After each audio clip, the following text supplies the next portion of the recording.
Welcome to the Stewardship Leader Podcast, brought to you by the Christian Stewardship Network. CSN exists to encourage, teach, and connect church and stewardship leaders to help them create and lead healthy stewardship ministries in their church. You can learn more about CSN at ChristianStewardshipNetwork.com.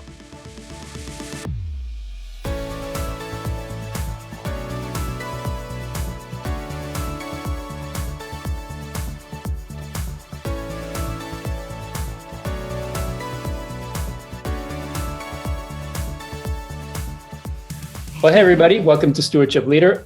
I'm your host, Leo Sabo, and today I have the pleasure of having on the podcast with us Donna Nicholson-Steve. She is from LCBC Church. Hi, Donna. Hey, Leo. Thank you so much for having me today. Yeah, it's a real pleasure. So you are the Stewardship Director at LCBC Church, a multi-site church in Pennsylvania. How many church campuses do you guys have now? We have 19 locations now. Wow. Yeah, and I remember just a few years ago, you're like at 14. So you guys are growing. Right. That's so Yes. awesome. It's very exciting.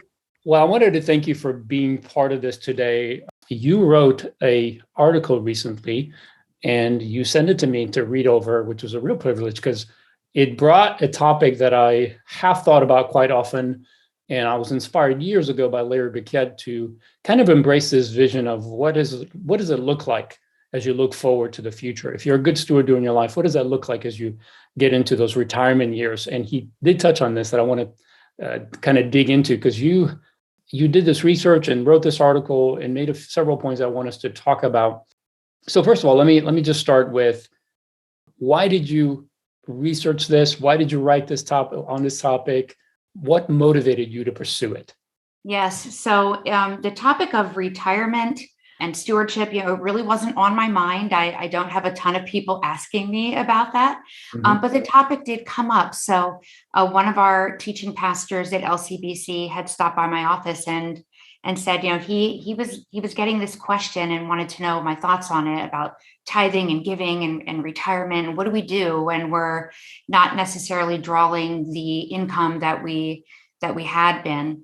And so I thought, okay, I'm gonna dig into this a little bit. And you and I talked about it a little bit. I called you. I also spoke to my good friend Julie Bullock from Generis.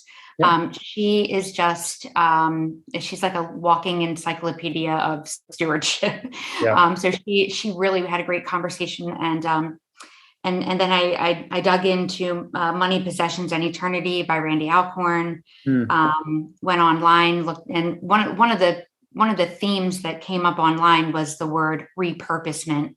It was generically used. It wasn't a coined phrase by any particular person. It's kind of out there.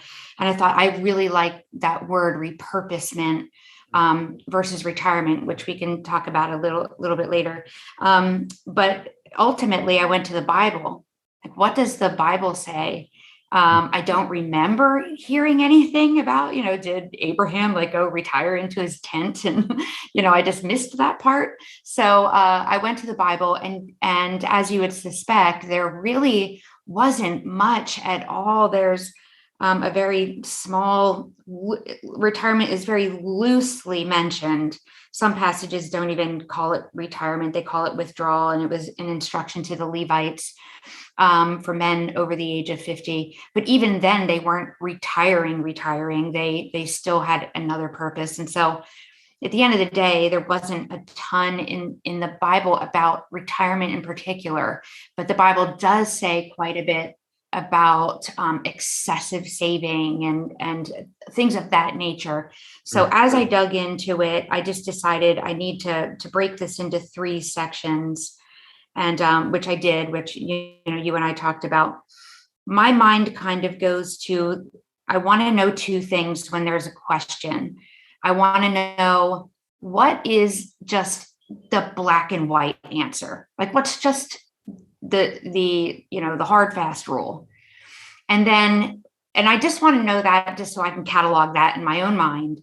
Because it's not usually the hard, fast rule or the black and white answer is usually not what my response is to somebody when they're asking me. I just need that as a foundation. What I really want to know is, how should our heart approach the topic? Where's our heart in it? And that's a much bigger answer. And so I collected my thoughts and just broke it down into these 3 sections and sent it off to you, and you and I talked about it. And so here we are. Yeah. So you made some points in that I loved. You actually made your points in the article at the top and said, this is the point I'm going to make in this. And then you outlined them. So I want to touch on some of those because I think it gives us a structure for discussing this. So we're not kind of all over the place, because I think you did a very good job of not only making these points, but coming to a final solution, I think, and I like to get there. So first, you made the statement that retirement is a modern day privilege. Let's start there. What do you mean by that? Right. So when I started to get into a little bit of the history of retirement, one of the Roman emperors at one point had wanted to pay a pension to military. I don't know if that ever really took off in that century, but later you find in the 1800s, I think it was the late 1800s, the German Chancellor Otto von Bismarck had really, he's who you'll find more so when you're researching retirement. And he more so developed a process. Mm-hmm. And then, as we know, in America in the early 1900s, I think it was 1935, the Social Security Act was established, where you are now paying into your own retirement. And now retirement is a thing. It's like secondhand. We don't even think about it. It's like, of course, we're going to save for retirement. Of course, we'll retire one day. And you don't even realize, like, hey, this is really, people really didn't retire. They didn't retire in biblical times. They didn't even retire, even in the 1500s, 1600s, 1700s. There's really nothing to show that retirement was an actual thing. And so, but now it is, and it's here to stay, I imagine. Yeah, probably. And when I was thinking about, like, okay, it's not really in the Bible. There's other things that speak around it, but it's not really in the Bible. And so, is that good? Is that bad? And I was talking to the director of finance at LCBC, Dwight, and we were just talking about it. It's like, honeymoons aren't in the Bible, and birthday celebrations aren't in the Bible, and all kinds of things aren't in the Bible, but those are good things. And so I wanted to make sure that I wasn't looking through a tainted lens toward retirement simply because it's not found in the Bible or during biblical times. What I did find, though, is that God has purposed us to work. Mm-hmm. He gave Adam a job, and that job was given to Adam before the fall of man. Mm-hmm. I wasn't really, that was something I'm sure I knew, but just it landed on me differently now that I'm researching this. And I thought, this wasn't necessarily a punishment after the fall of man. It was a good thing prior to the fall of man. And so we're designed to be productive. We're designed to care for others and to care for ourselves and to be self-sufficient to a degree. Of course, we rely on God, but from a human standpoint, we're to earn a living and work, and those are good things. So that's where I landed with the history of retirement, looking at it through the lens. Hey, this is a privilege.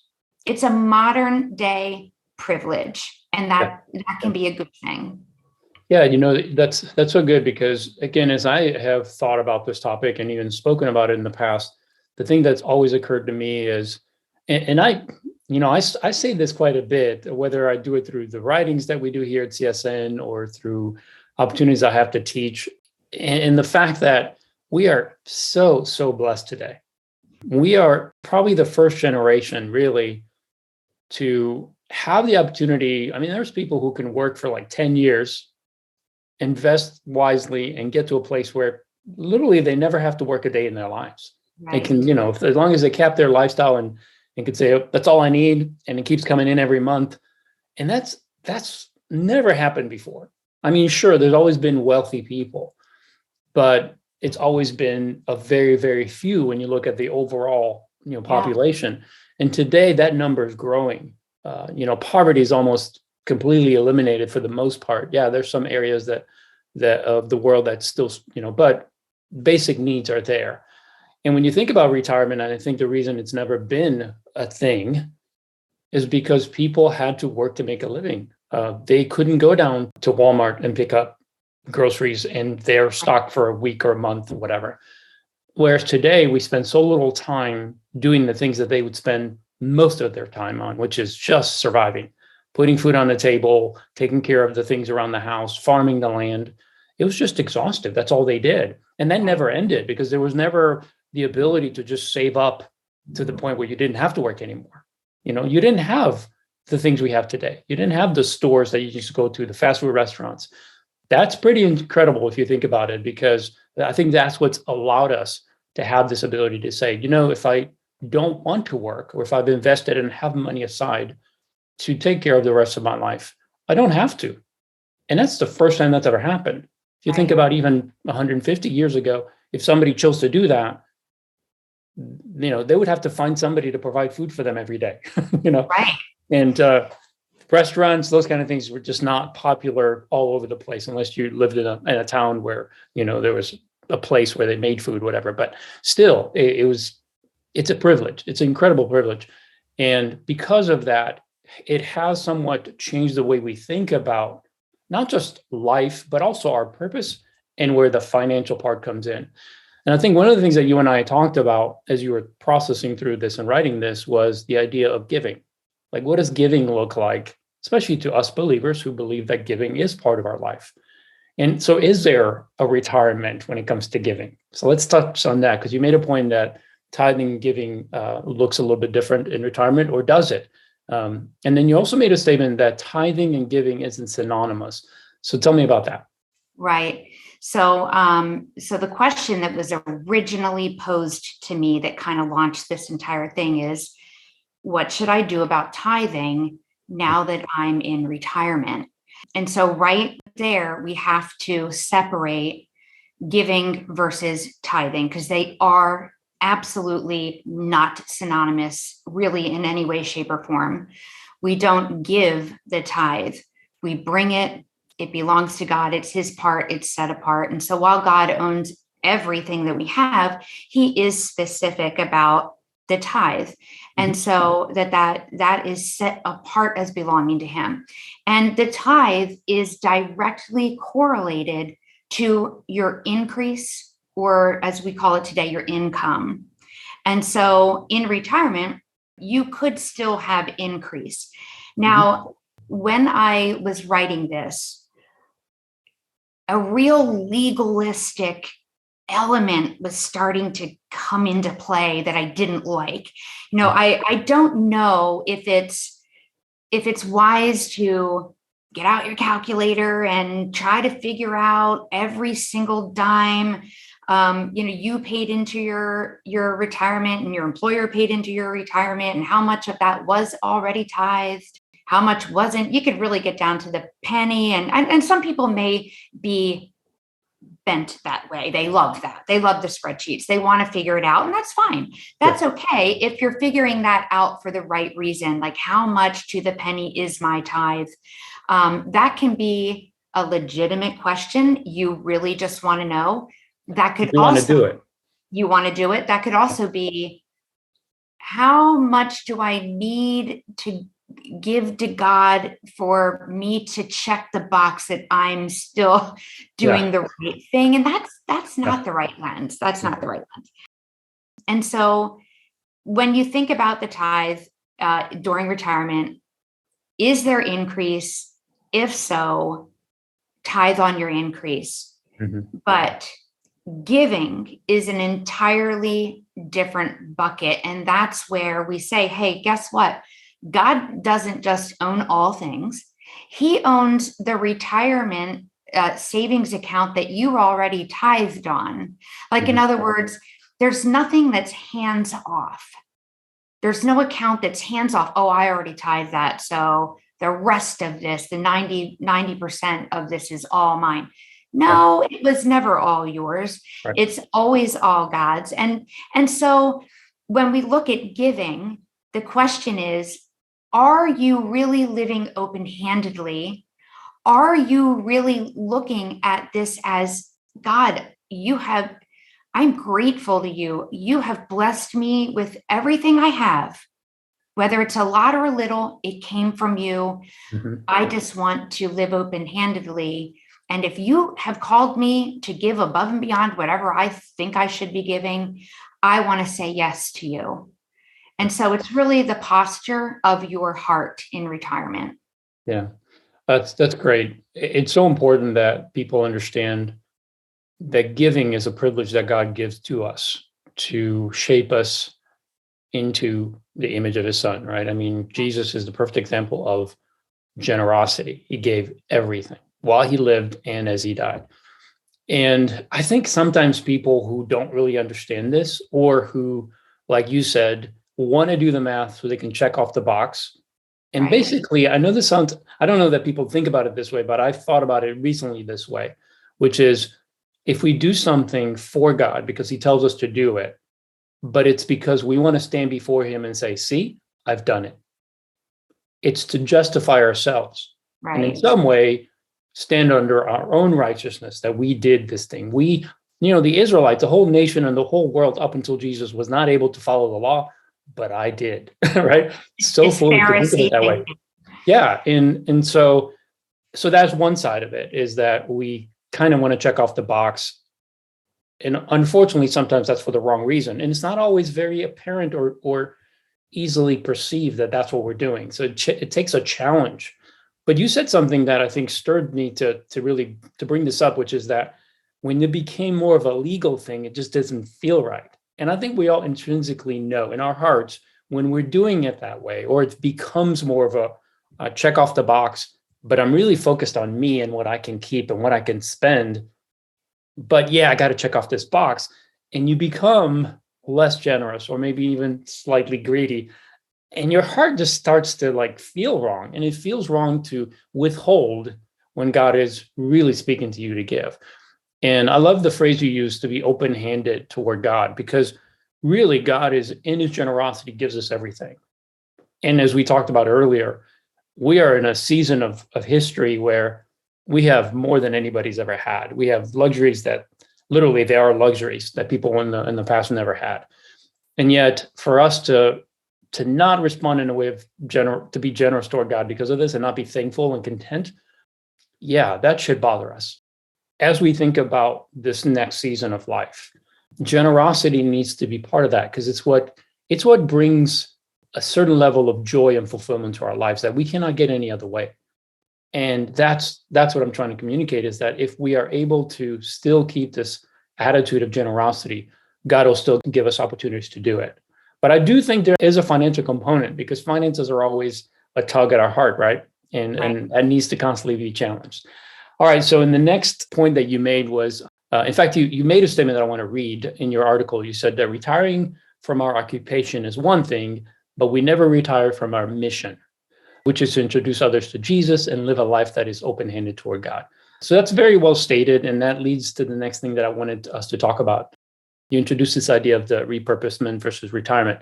So let's dig into that. What do you think that should look like? I know it's probably different for everybody, but just from your perspective, what do you think that looks like? Yeah. So I really love the word repurposement versus retirement, because I think that some folks might think that retirement is retiring from everything, not just the occupation that you held.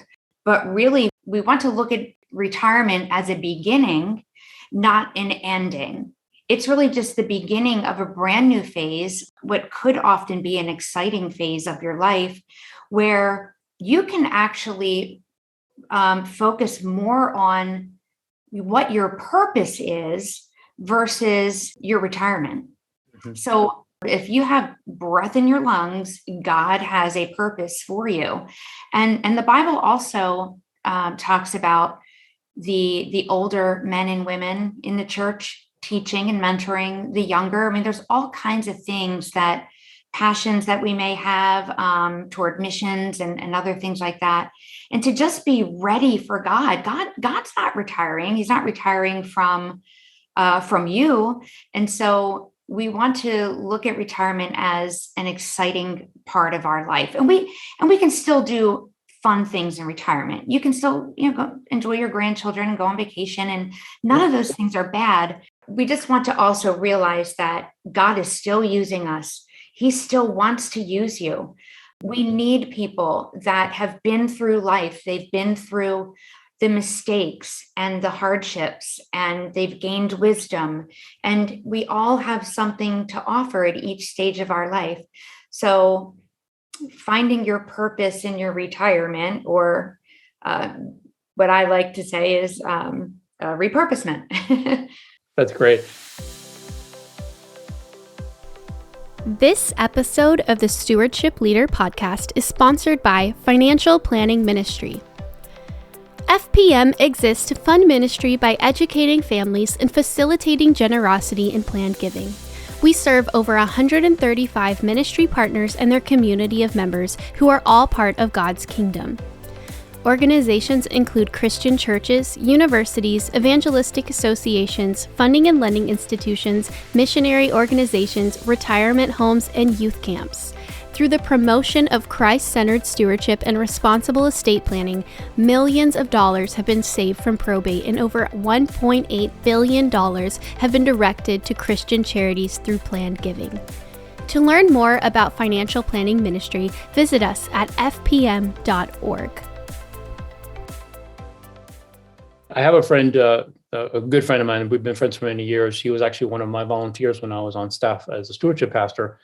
And I was there as he was retiring, right? As he was transitioning into retirement. And honestly, he wasn't prepared for it because he was only in his late 50s. I think he was 58 when he retired.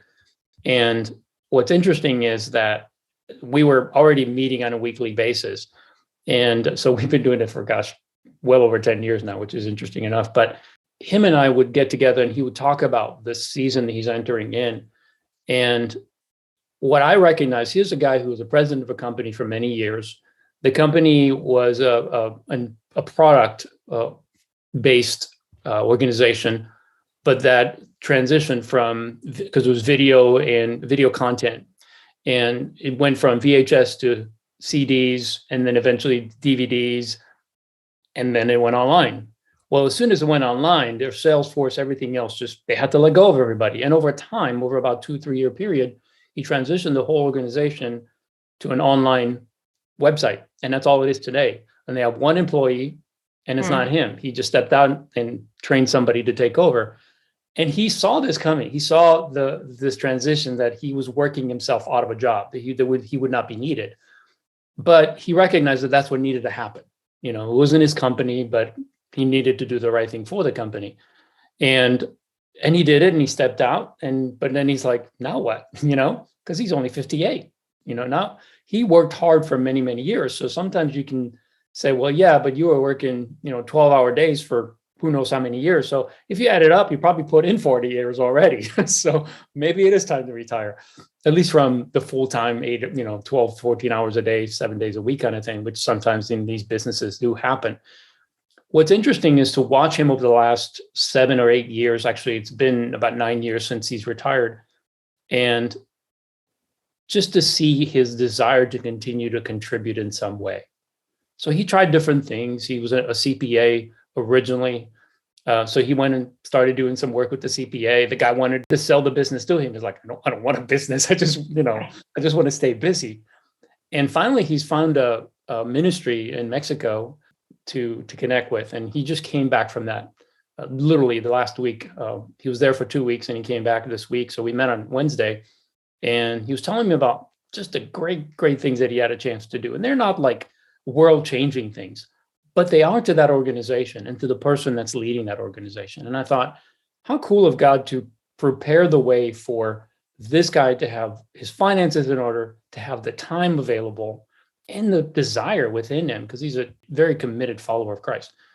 And now he has the ability to just spend time with this ministry leader that's handling, a children's home, orphanage, there with dozens of kids, and to be able to give this person the things that no one else probably could, because he doesn't have a relationship like that. Yeah, they're connected with the church, and the church can come and do projects and fix and repair and build things, but that's not all that ministry needs. And how cool of God to put this guy in this relationship where not only is the ministry benefiting, but he's personally benefiting because he has purpose, right? Yes. So that's really what when you were talking about this, that's what stirred for me, is that God has repurposed him because he's open to not, going sitting on a beach or playing golf every day. Right. But, and yes, he does have a lot more leisure time. He's not taking on more than he can handle. He doesn't have to. He's doing it at the pace where it's full of joy for him to do it. It's purposeful. It gives him the time with his spouse, which he needs to give now, because when he was working and she was raising kids, it wasn't the same. So Right. all of that just emphasizes how important it is for us today, right? If we're not at that age yet, and neither one of us are, that we are intentional about how we live today, so that when that time comes, we both have the right mindset, but also the resources to be able to step into that. We're not stressed out, we're not fearful. And if God says, hey, I want you to go do this, I want you to invest here, then it's such a privilege for us to be able to do it. Let me kind of close out with one other thing that you said that I think it's so important, which is this whole idea that God has a unique plan for every individual. And just as this gentleman I just shared about, all of us do have not only the life that we live and the experiences and everything else that you mentioned, but God has equipped us, and not just for one season, but for every season. So let's kind of close up with that. What does that look like? What do you believe people should be considering, looking at how they look at their life, whether in their 20s, 30s, 40s, 50s? What should they be looking at and thinking through as they approach that season? And how do we do that? Right. And what I love about God's word is that when it comes to us as unique individuals, there's not a step 1, step 2, step 3 in God's word. It really is tailored and unique to you. And that just lends to the relationship that we have with Jesus. He's a personal God. And the way that I think through that lens of what is my purpose now? What is my, what are you preparing me for? I think prayer should just never be underestimated. We have direct access to the God of the universe, the God that has seen every pandemic, the God that has seen every war, the God that has created every star and planet, the God who has been through every empire and has seen the rise and fall of mankind. That is the God that we get to talk to. We're never put on hold. We have direct access to that. He's the wisest financial counselor. He's everything, and we don't have to wait in line to talk to him. When we will miss what God has for us if we're not looking, and we will miss and not hear the Holy Spirit if we aren't intentionally trying to hear him. And so when you look at your life and you look through everything that God has allowed into your life, the good, the bad, everything, what wisdom have you gained? What are you passionate about? What really lights a fire under you? Is it the mission field? Is it children, learning the Bible? What is it? And then prayerfully, just quite frankly, it's not complicated. God, what do you want what should I be pouring myself into? Where do you want to use me?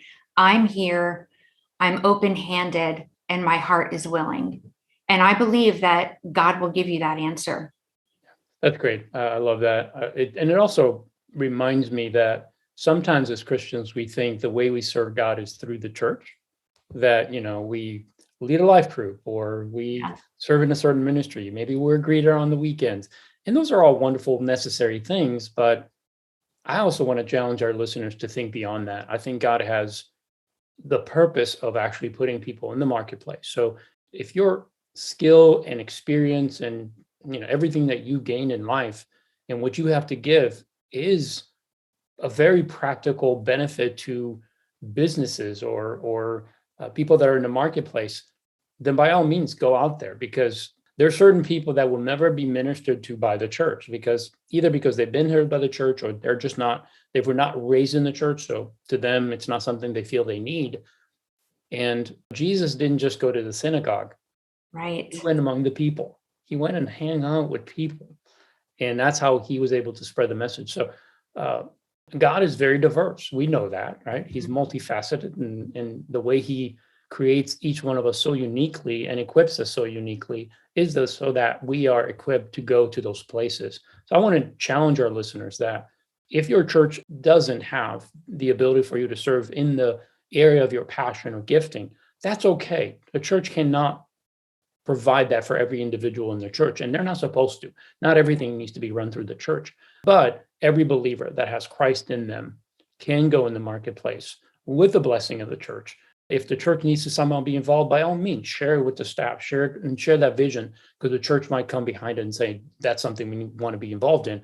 But if they don't, that's okay. Don't be offended by that. Just go out there and figure out. And like you said, ask God. You have direct access to him.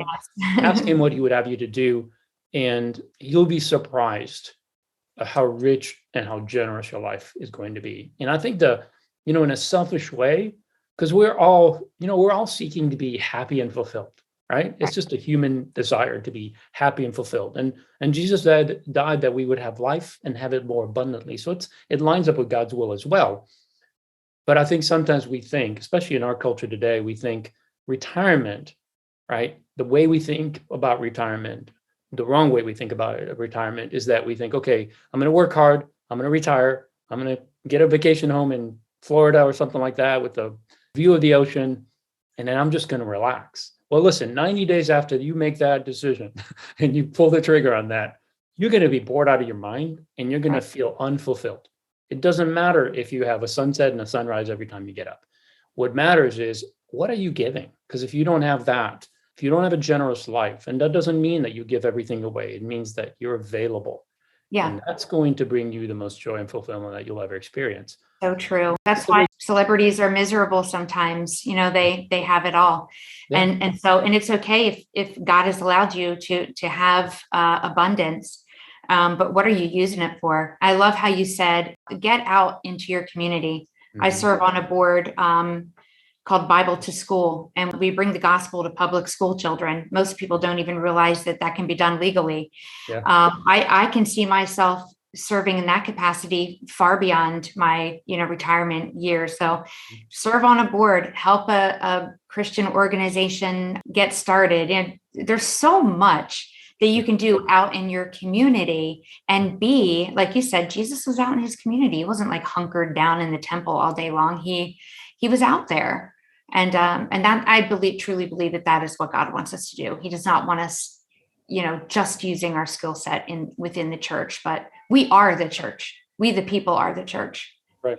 It was Larry Burkett that literally over 20 years ago, I heard him say this, and it just totally just sunk in. But he shared this vision. He said, what would it look like if a community of 20,000 people had 2,000, 10% of the population there was made up of retired Christian men and women who understood retirement from God's perspective, that it was a repurpose-ment of their gifts, their talents, their abilities. And if they were good stewards and positioned themselves to retire either early or let's say 65, and then they had another 20 plus years to live. And those 2,000 people of the 20,000 member community were available to do everything that was necessary, but didn't need an income, didn't need the accolation, they didn't need to climb on the ladder. They were just there to serve, and they were there to do good for the community. What would that community look like if you had 10% of people available to do whatever was necessary, and they came with all those gifts, all those abilities? They could serve on the councils. Just endless opportunities, right? I guarantee you that community would be incredibly unique and healthy. Because Absolutely. Those people it wouldn't just be them serving. They would inspire everyone else to do that. And I just love that vision because I believe it lines up with God's desire and vision for the world, which is be a good steward, I'll bless you. He did that with the Israelites. He blessed them so that they would be a blessing, right? And so we were blessed because of him coming through the Israelites and then dying. And we as Gentiles have benefited by that blessing. And in the same way, I mean, our life is really designed to follow that pattern of taking what God's given us and giving it out. And we're like that vessel. The more is poured into us, the more we can pour into others. It's a tremendous privilege. And I think it's what the world is seeking, but unfortunately, many don't find it because they take a wrong view of retirement. Right. We don't want to eat, drink, and be merry and just kick back and and not allow God to use us. That would be foolish. There's so much we can do. Yeah, and I say it this way: as long as you're sucking in air, you've got a purpose. So you better get to it. Well, Donna, I appreciate so much you being on this and just for taking on this project, let me call it that, because I love that you were inspired by a question. Someone asked you a question, you're like, I think I know the answer to this, but I'm digging because I want to make sure I answer this correctly. And I think it's so important for us to do that. So I thank you for taking the time to dig into this and just to share that with our audience, because I think it is something that, especially as stewardship leaders, which many of our listeners are, it's so important that we have a holistic approach to when we teach on this topic, that it's not just pieces of it, that it's the whole thing, right? We are stewards of everything. And this is certainly an important one, especially as our society continues to look at leisure as a kind of a pastime. You know, it's something that everybody's entitled to. And I think it's a good thing. Rest is of God, but over rest is, it just has all kinds of negative consequences. Right. So thank you for being faithful to dig through this and just to bring this to light and just to have this conversation. It's been a real joy. Well, thank you, Leo. I appreciate being on this podcast with you. And it was a great discussion, great topic. And I appreciate it. Great. Well, I want to thank you. If you've been listening to this podcast, I want to thank you for being part of this. And I hope this discussion has helped you to repurpose your view of retirement and hopefully equip you to be able to answer this question if someone ever comes to you, whether it's on the area of giving in retirement or just what do you do in retirement? What does that look like? What is your purpose? And how do we guide people, especially our spiritual leaders, if we've been entrusted with that to equip and to disciple people in this area, we should go to where God's word. That's what Donna did. She went to God's word, found out what it said or didn't say, and then was able to really formulate a well thought out process of being able to really meet this need so that as we're equipping people in this area, they can pursue that vision of, I want to have purpose no matter what season of life I'm in. So thank you for being part of this podcast and listening to this. If you enjoyed it, please share it with someone, another church leader or stewardship leader. And if you want to know more about CSN, you can reach us through our website, or you can email us at info@christianstewardshipnetwork.com. We do have a lot of content, a lot of episodes like this and other content that you can benefit from on our website and other resources. So let us help you. If you want to build a stewardship ministry, we can help you to do that. And we think you should have one in your church. So please let us know if that's something that you need assistance with. We appreciate you, and we will see you next time on Stewardship Leader.